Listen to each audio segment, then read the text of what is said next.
Yeah, it's my favorite part of the week when we get Ryan and Burt to dance to the theme of the Geek Beat. That's Burt. This is Ryan. I'm Dan, and we're going to talk about technology. We got a lot to talk about today. WhatsApp, just bought by Facebook. 16 billion bucks. 19 billion. Oh, 19. I thought it was 16. Right, and only 4 billion of it in cash. The rest of it in stock. What's so popular? What's the functionality of this? Well, you know, if you might recall in the heady days way back in 2012, Facebook bought Instagram for an incredible $1 billion. And it was because Facebook, which is the largest photo sharing platform in the world, said, where else are the people sharing photos? Where are the young people going? Instagram? Well, we'll buy that. Well, what they're saying for WhatsApp is there's 450 million users there using that. They're not using our messaging app. Are they a competitor? Are they a threat? The simple solution, again, you spend 19 Instagrams and you can pick that up as well. Now, this is the app and the founder that said earlier when Google was trying to buy them, I'm not selling no price, but apparently there is a price. There is almost always a price. Okay.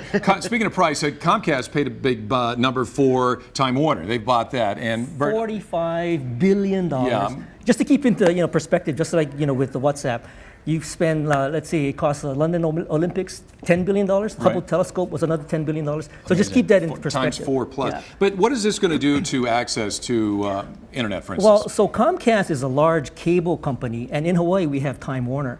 So what they're doing is they're actually merging. So there's going to be one national.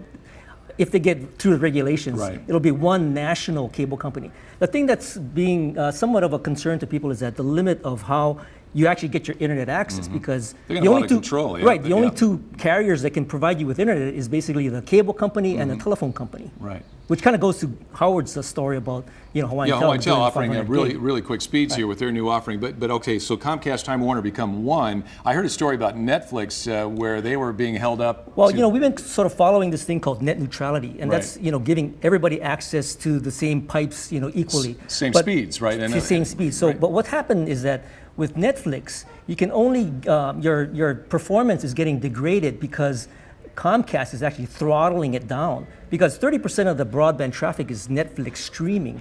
So they actually kind of throttle it down. So then you get sort of this jerky video traffic. But so what Netflix did was what? They basically paid Comcast for a deal that gave them a little bit more more bandwidth, more performance. I would call that extortion, but you guys had a different word for that. It's just business. Yeah. Okay. All right. Oh, and there's one other. I left a note somewhere. There was one other thing I wanted to talk about, and I can't. Well, there's this interesting event happening. It's the Unconference. The Unconference. That's it. Thanks for reminding me. I couldn't find my note. But what is it? It's this Saturday. Yeah, it's Saturday over at the Windward Community College. And it's an event that we've been putting on for like the last 7 years. And really, we kind of get the tech community together. We look at what's latest happenings within the community here in Hawaii, as well as nationally. We're going to talk about drones, talk about cryptocurrencies. We're going to talk about community broadband, and a whole slew of other things, including open data. Okay, and if you want to know more about the Unconference, where do they go? They can go to Unconference with a Z. See the spelling? Oh, here, right there. Unconference with a Z.com. Okay. I love it. All right. Thanks, Ryan. Thanks, Burt. It's the Geek Beat. We will say so long for now. See you another week. We'll see you right after the break, right here for more Sunrise and more dancing. Okay, here we go. This kind of reminds me of what was that? The German Hans in front. The Sprockets. But much smoother, much better dancing than Sprockets. We'll be right back. Stick around.